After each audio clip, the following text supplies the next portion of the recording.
Back on the exchange, man. We have been trying to make this happen for a very long time.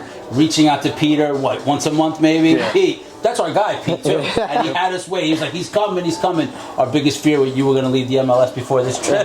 So here we are. Diego, thank you so much for your time. Of course, man. First and foremost, man, you have taken over the scene in football in the United States, MLS, like you're a face in the league. How does that all feel coming at you like this? I think fairly quick, right? Yeah. I think it was with good performances come, praise and stuff like that. But it definitely has been a quick rise, and now it's about maintaining that for me, and kind of doing it all under the spotlight type of thing. So yeah, it's exciting. How do you help maintain that spotlight? Yeah, I think staying, you having people around you that really kind of making sure you stay your feet on the ground and humble you, and I think for me, it's coming from not a lot, I think for me it's easy to just kind of cruise through this stuff and kind of think it's not too crazy, because it's just what I love to do is play soccer and perform and have fun. So for me, it's kind of easy. Yeah. You have a little sidekick that we're seeing you around with, your little boy. Yeah. How's that ride, having him on the ride with you? I see you guys together at All-Star. Yeah. I see you always around with him. Yeah. So how's that? Yeah, I think he's been, an amazing motivation, and the best thing that's happened to me in my life. For the past, he's about to be 2, so 2 years now of having my baby, and kind of basically the 2 best years of my career so far. So I think there's no doubt about that. He's motivating me and being there for me and contributing to my success for sure. When you hear a quote that says, Diego Luna showed us big balls after playing with a broken nose, that changed the trajectory of everything for you. Yep. And I also think it lit a fire under the U.S. men's national team program that people have been begging for. The fans, Lawless has been outspoken about it, Dempsey, and you are being the guy that they're saying is going to make this change. Yeah. I think, it's super cool to have that being talked about as me, because in that moment, it was a crazy moment, right? And something that sparked, kind of, I guess, my name out there, right, to the public and stuff like that. But for me, the coolest part is that it was just natural. Like, there was no thought behind it. It was just, I'm not going to come out this game. I'm going to keep playing, and I could still breathe. I could still still run. But yeah. I'm glad that was just me, and to the public, they really liked that, so I didn't have to fake anything or kind of. I really love that about you as a player, because a lot of kids right now grow up, I don't want to say spoiled, but they're spoiled. Like, they want everything, the ball to their feet. They want everything like handed to them. But you're just a fighter, man. You came from USL to MLS to like US national team and like the youth. How hard has that ride been for you? It's been a journey, man. I think leaving family at 15 years old, right, moving away, going to just for sacrifices, right, to do what I want to do and have a dream in mind and a goal in mind that was going to take sacrifices, and you didn't know the outcome. So to do that at such a young age, kind of, it basically solidified exactly what I wanted to do, and I put everything into it. And still to this day, there's still improvements that I need to make to continue to make my rise and continue to get better and better. So I think that's just the mentality I've had, and you're wearing a Texas hat. I recognize that there's a lot of like talent, pure talent in Texas. I was talking to Cuevas from Galaxy. And he's also from Texas. He's also had that sacrifice where he had to drive a couple hours or even move from his family.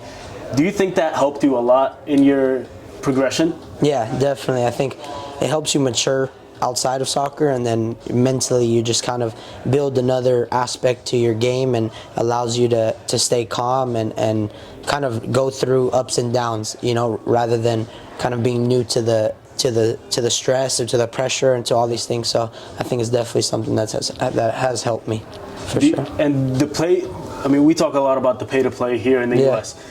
Did you feel that anyway, or do you think because of your background you were super talented, everybody was like trying to help you?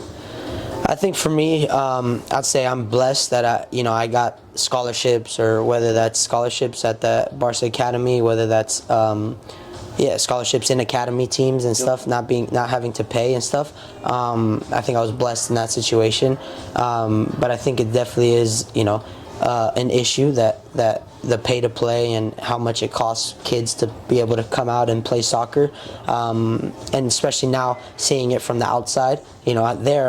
As a kid, I'm just having fun, and whatever it is, my parents will take care of it or whatever happens. But now seeing it from the outside and stuff, I think it is something that we can make a change about and try to focus on something like that. Sure. Yeah. We have World Cup coming here 2026. Yeah. How important is it for you to be on that squad here on soil and represent USA? Because there was a little bit of time when people were saying maybe you would be representing Mexico because it really wasn't moving quickly. Yeah. I personally don't feel you were getting the respect that you deserve. Yeah. A couple guys. I always say Matt Freese are two guys that stick out to me that are absolutely amazing that don't get the respect, but are making a case for themselves. Yeah. So how important now is it for you to be on that 2026 squad? For sure, that's the goal, right? That's the dream. But now it comes to the 90% of the time that you're with your club to perform and to get opportunities and continue to do well, to get opportunities to wear the crest, whether that's in camps, friendlies, any opportunity you get to wear the crest this whole year leading into this World Cup.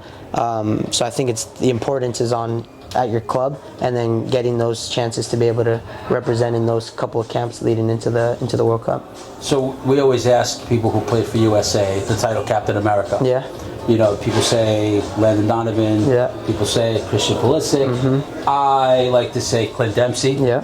Do you have somebody that, when that comes to mind, do you think? Because now you're there. Yeah, no. I would say for me, I think Pulisic is up there. Of course, we have the legends like Landon and Dempsey and stuff, but I think Pulisic he's showcased a lot, and I think he still has more to show, and he's still, I feel like, fairly young, so that there's still time and for him to really take the ship and kind of lead the USA to something really special. Who was your main idol growing up? My favorite player is Marco Reus. Okay. Yeah, so Marco Reus, favorite player. He was basically the only kind of guy that I really watched. Just kind of his aura, I guess, bro. Just the way he played, his vibe, the way he dribbled the ball and stuff. It was just so calm and cool. That's somebody that I looked up to, and yeah. Are you a Dortmund fan? I was a Dortmund fan, yeah. Okay. So because of him. So I think that was one of the only teams that I really supported. So that was pretty cool. And then going on to that, now having him here in MLS, exactly. I was blessed enough to have a little meet and greet or whatever you call it after one of our games versus the Galaxy. Okay. And I got to speak to him, take pictures, and he gave me a jersey. So nice. So that was a super special moment and something that I won't forget. To be able to talk to him one-on-one after watching him for so many years, and then getting one of his jerseys. It's really cool.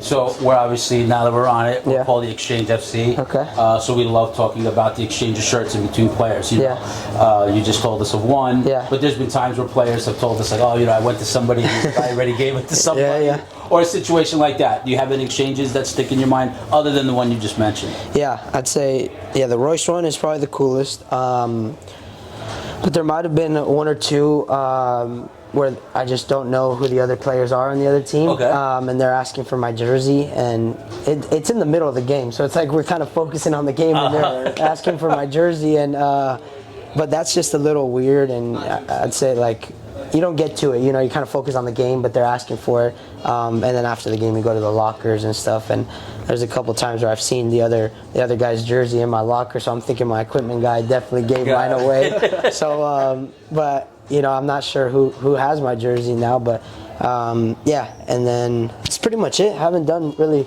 too many exchanges, but hopefully I can start doing that, because that would be cool to collect a lot more. I saw last year you had one with a fan.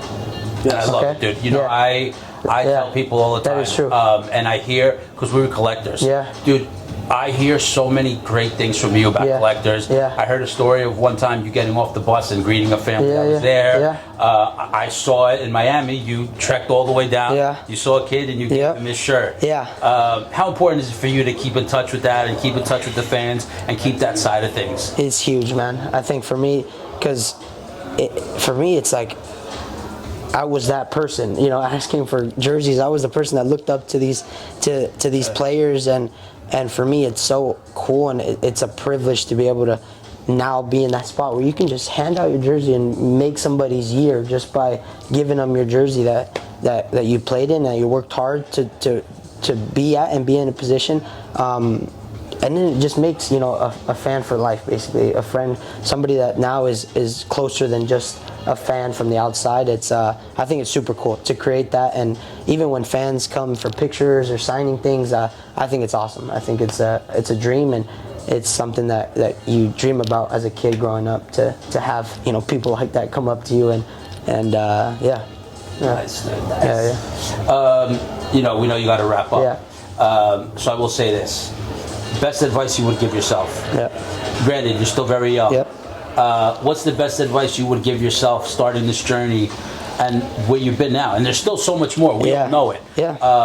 What are you telling yourself your first day? I think right now, especially like you said, starting from now, I think it's about giving every single detail of whether that's on the field, off the field, sleep, nutrition, gym, anything, mental stuff, financial stuff, making sure that you're on top of all these things and giving it 100%, because, you know, like, you know, it's something that I've been thinking about. You only get one shot at this, right? So really committing to the craft and giving everything, and then see where that takes you, because you never know. You know, you mentioned, you know, the whole business side of things.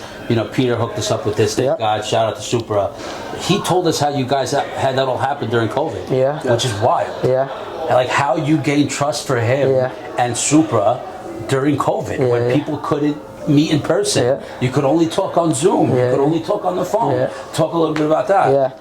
No, I think one of my good friends, Bryce, was represented by them, and we were at the academy, and, you know, he always spoke very highly of Mario and Peter, and kind of when we met and stuff, it kind of was just, I don't know how to say it. It was just vibes from the beginning. You know, very good people, very comfortable with the connection was very good. No like kind of stress, or like, you know, when you're nervous to talk, you could just be myself, and they were vibing too, and I really enjoyed that. And then as time went on, we got closer and closer, and it felt like more of like a bond, rather than, you know, he's my agent and I'm the player type of thing. He understands my values. He understands, both of them understand what I want from this, but they also do it with a side of respect and knowing that, you know, I'm also a human, and they have to take everything into consideration, and it's not just about, you know, the money or this or that. It's all things, and they make it very comfortable to talk about these things. So shout out to Supra and to Mario and Peter. I feel like an agent, honestly, nowadays is more than an agent. It's a friend. It's a business partner. It's everything. It's everything. But we don't want to break any news. We don't want to break anything. But what's the plan from now? I think for me, it's hard to tell, right? Because, you know, as a player, that's why you have agents. That's why a lot of the stuff is handled off the field, right? And that's not my area. So for me, it's making sure that I'm contributing, continuing to perform, continuing to showcase myself, whether that's here, whether that's the opportunity with the national team. And then from there, you know, we'll see what clubs are interested, if people want me to stay, if people want me to go, what's the best for my family, for the situation I'm in, to make a good career and the best decision for me for the next, you know, 10, 12, 15 years of my career. So as a younger person, this is the last question. As a younger person, you were in the Barca Academy for a little bit. Is that one of your dreams, like La Liga, not Barca, La Liga, or are you looking for Premier League, Serie A? Which one do you see Diego Luna fits perfectly? I think definitely, and that's another factor, right? Is like you can't just go to a team that's completely different than your playing style, right? So I think for me, I think La Liga would be a great league for me to play in. I think maybe, I don't know. I heard Italy. There's a little bit there that, you know, a couple teams that play really well and kind of fit my style, and I think the vibe, kind of the vibe and the area and stuff like that kind of fits me. So I think La Liga or playing in Italy would be a... I was talking to Roger before, like earlier, and I said La Liga, and I said Real Betis, Celta Vigo, or Valencia. Yeah. Those three from the playing style, you would fit perfectly in. Yeah, that'd be pretty awesome, right? And that's where it comes with chance and, you know, luck and of course people watching and yeah. So and your hard work. Exactly, hard work. Facts. Hell yeah. Oh, thank you so much, Diego. Of course. Seriously, man, we've been wanting this for a while. I'm so glad you did it for us. Thank you, guys. Shout out to Peter, shout out to Supra. Yes, sir. Dude, thank you. Of course. so much. Thanks, guys. Appreciate it, guys. Heck yeah.